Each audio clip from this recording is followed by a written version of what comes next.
Well, everybody's obviously excited because it's Iowa week, and all the fans are saying it's Iowa week for Penn State. So, does this one mean a little bit different for you guys, or is it just same goes, business as usual? Yeah, I mean, same mentality, business as usual, like you're saying. But of course, Iowa's a great opponent, and great wrestlers, great coaches, great tradition and history. So, yeah, we got to be ready to roll. Marcus has a pretty tough match, but is this a situation where you know he'll be confident just because of all the experience he has already? Yeah, I think, pretty much all of our guys have had a lot of experience. I mean, they come from strong high schools. They've been wrestling in big duels and big matches their whole life. So, a guy like Marcus is going to be at his best. The bigger the match, the better he'll wrestle. And, we believe as a program that's our thing too. The bigger the match, the more excited we are to be there, and the better we'll compete. Can you speak on the environment, Carver-Hawkeye, the atmosphere, any memorable moments maybe that you say, like, oh, that one time that kind of stands out from? I think we're blessed. I mean, most of the places we go, we get a great crowd, and obviously we wrestle in front of a great crowd here at Penn State, whether it's in Rec Hall or the Jordan Center. So yeah, we're used to having or getting, I should say, to compete in front of enthusiastic fans. That's makes what we do more fun and worthwhile. And obviously, Iowa announced a lineup shakeup at 197. Does that change any approach or really make you refocus at that weight class? No, I think our guys are just going to do what they do. It doesn't make a lot of sense to make any adjustments. I mean, obviously you're aware of your opponents, but at the same time, the long-term plan is just let's get better at what we do and just keep improving and just go compete to the best of our ability with some fire and enthusiasm. But yeah, I mean, Iowa's got a lot of good guys and a lot of weight, so I mean, it'll be a fun match. How do you feel that this match will help Braeden, being that he's getting back so quickly, I guess, and he's going to have a matchup against a guy like Nasir Bailey?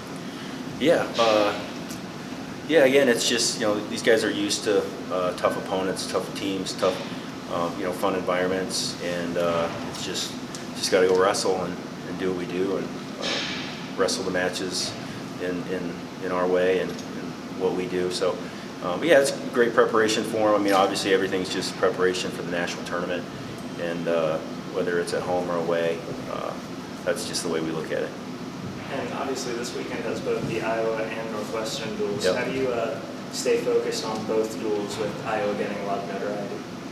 Yeah, it's always just what's next, one at a time. Of course, we're prepared.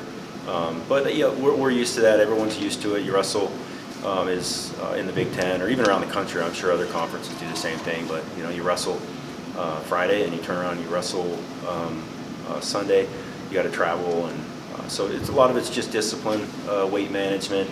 But the national tournament's a 3-day event, so it's all great preparation for what we're ultimately getting ready for, and that's in March.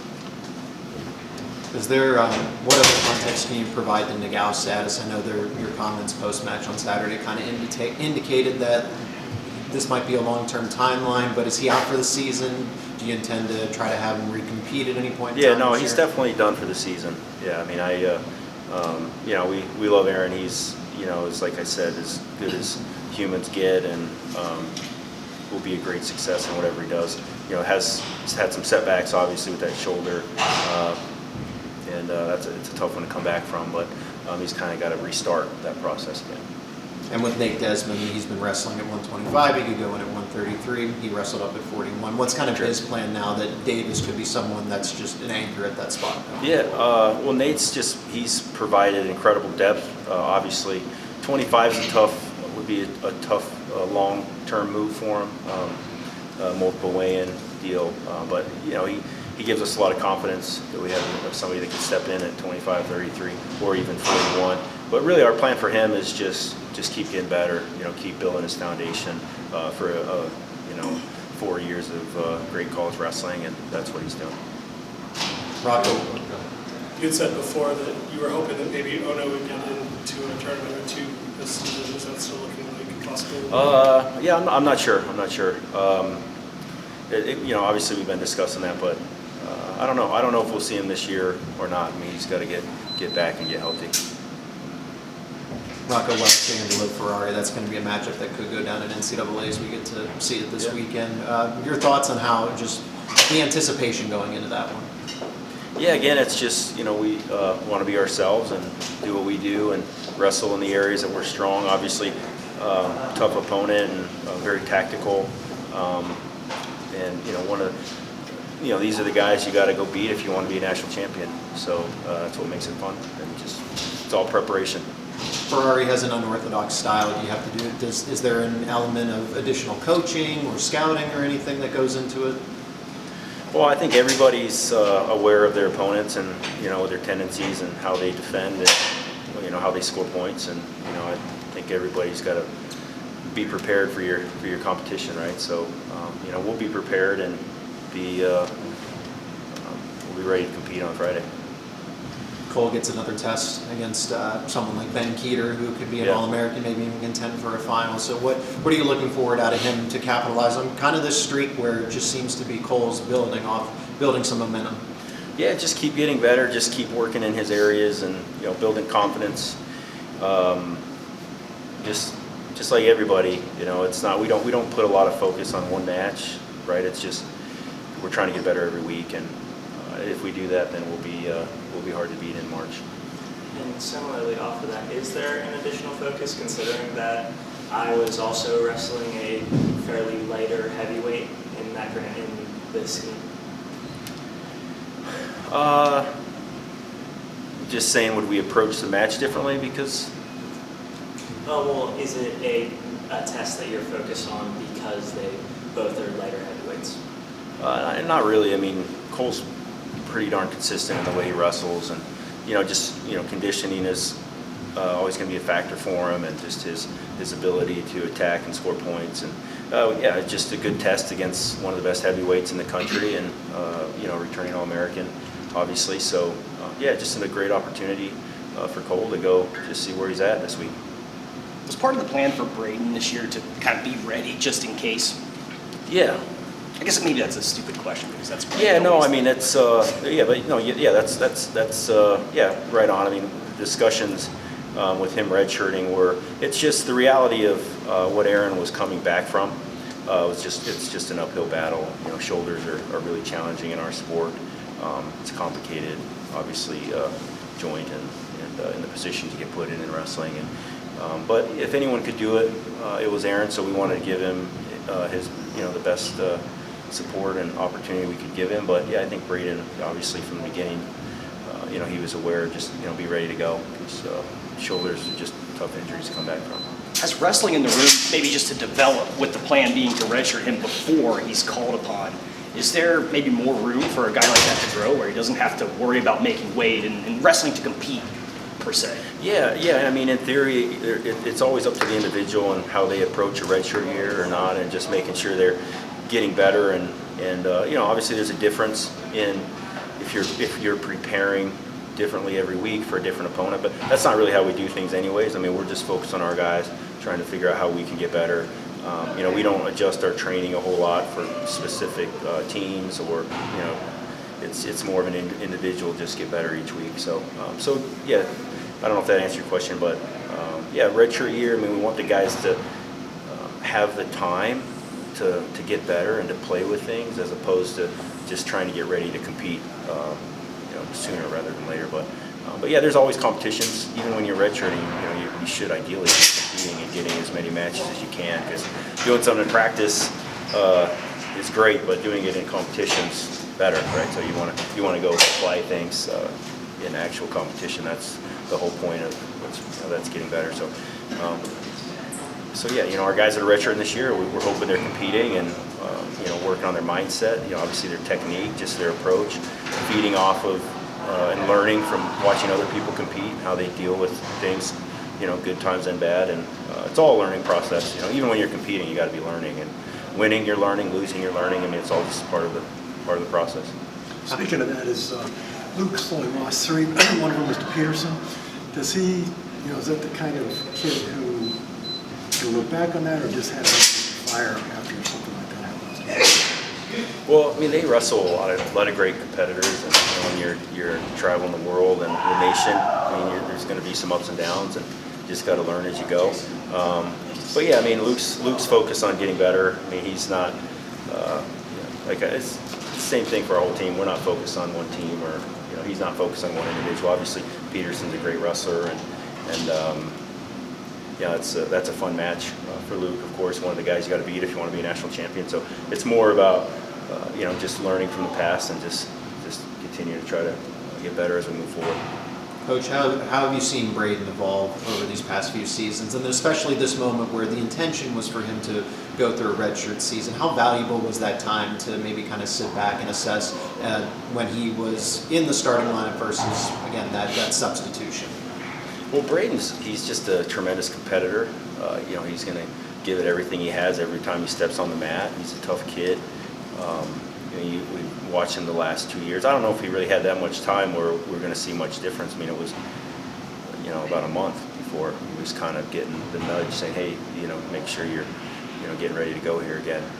But just experience, you can learn a lot through the experience that he's had. He's been our starter the last 2 years and won a Big Ten championship and was an All-American and has wrestled in a lot of big matches and has been clutch for us as a competitor just because he just gives a great effort every time, and he represents the program out on the mat in a very good way, and so he'll continue to do the same thing. We've gotten a chance to talk to him for a little while, and obviously I don't know him that well as you do, but he seems like a pretty intense guy. Is that an accurate characterization, and maybe how does that show up on the mat in the room? Yeah. I mean, I think a lot of personalities show up in the way you compete, which is one of maybe the fun things about this sport. But yeah, I'd say Braden's. He's an intense guy. I mean, he's passionate about life and what he does, and when he gets into something, he gets into it. I mean, he's a big hunter and fisherman, and so I feel sorry for the fish and whatever he's hunting. So getting him out in the woods, that's what it maybe takes to get him to smile. Yeah, you can get him to smile. You can get him to smile. It's just you got to work at it a little bit. Gotcha. Coach, so you guys obviously broke the all-time NCAA record for most duels in a row, and you guys go to Iowa, the last place that you've lost. Does that ever cross your mind, really, or are you just focusing on scoring points and having fun? Yeah, we're not. I mean, obviously, anytime you wrestle, one of the top programs, it's something you're thinking about and trying to get ready for. If you're worried about winning and losing, it just doesn't work too well. It's just more performance-based and being ready to go and just being grateful for the opportunities that we have. I mean, we're very blessed, obviously, to be here at Penn State and with the awesome people we get to work with every day and this team and the kids that get to be on the team with. And, if the pressure and stress that we have is a wrestling match, then we're pretty darn blessed. So yeah, we're just excited to compete. We're not too fearful or anything. Non-wrestling question for you. All right. What went into the decision to do Cael's cookies? Well, if you followed along, which it's something that we had almost probably 20 years ago. I don't know the year, and it just didn't really take off. And we were making them for our team, basically. And I really like them, and then it kind of went away, and then I was just able to order them for my family and myself. And then the last year and a half, I just had the opportunity to kind of take it and run with it a little bit, and it took obviously a while. And obviously the last thing you want it to look like is you're trying to sell cookies as opposed to like coaching a wrestling team. So, I have a very small part in it, but it was just something that it's kind of fun. It's something I really like them, and so selfishly I just wanted to see if we could basically just got a group of killers to kind of take it and run with it, and that's what they're doing. And I'm hoping to have them for our team. That was the whole point of it. And then obviously to do that, you have to have a way to get them, and that's where you have to have a business that's actually selling enough cookies to pay the rent or whatever the bills might be. So yeah, it's just more for fun, but it's just a product that I really liked. And when they first came out, it was before there were cookies, like healthy cookies, and I didn't really have any kind of connections or network or anything, and it was just like pushing a rock uphill. And now it's just a little different time, and it's really a great product. So things have been tweaked a little bit over the years as far as like nutrition and different ideas have evolved, and you learn a little bit more. So yeah, we'll see. It's more for fun, but a lot of it is just I get tired of watching some of the stuff our guys eat, and I'm like, man, I got to get those cookies back because I just don't like seeing what our guys are eating. So that's a big part of it. AJ teed me up. I wanted to ask this question. I wanted to ask you this for years. Yeah. At what point do you get a Creamery flavor? Creamy flavor. Have you thought about that? Oh, I thought you were talking there's- about the cookies. Yeah, the ice cream flavor. Yeah, I mean, there's a Russ Diggs Roseberry. There's Peachy Paterno. This is becoming a commercial, I'm sorry. Have you been approached about that? Have you thought about that? Yeah, I think maybe somebody approached us about that, and I mean, that's just not really my thing, you know. I mean, I love ice cream, don't get me wrong, but that's the last thing I need is the flavor, yeah.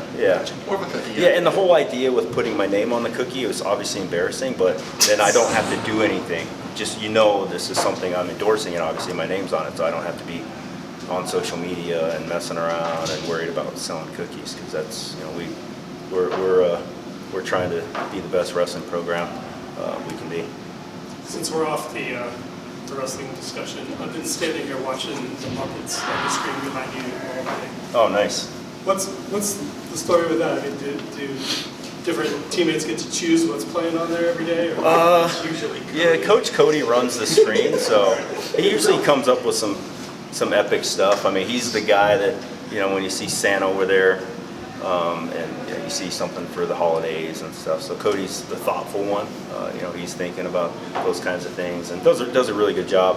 But yeah, I don't even know how to work those TVs, to be honest with you. I'd be like, hey Cody, you think we could do this or that? I don't know. We have the technology in this room was state of the art in 2007 when they put it in here, but it's like it's beyond my ability to manage any of it at this point. One last question about the cookies. Okay. Since your name is on them, have you been paying attention in free time to people's reviews of how they taste?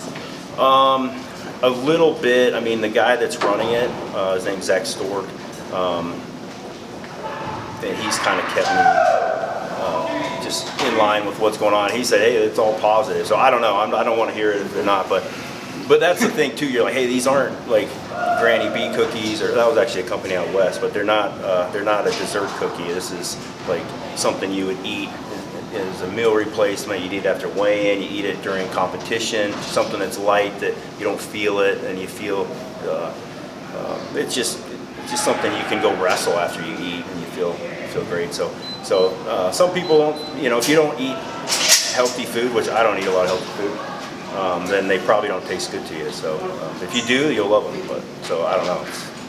It's like anything else. Some people will like them, some people won't like them. So it's all good. All right, well, cooking time with Cael is over. Cooking time. All right. Sweet. Thank you all. Thank you.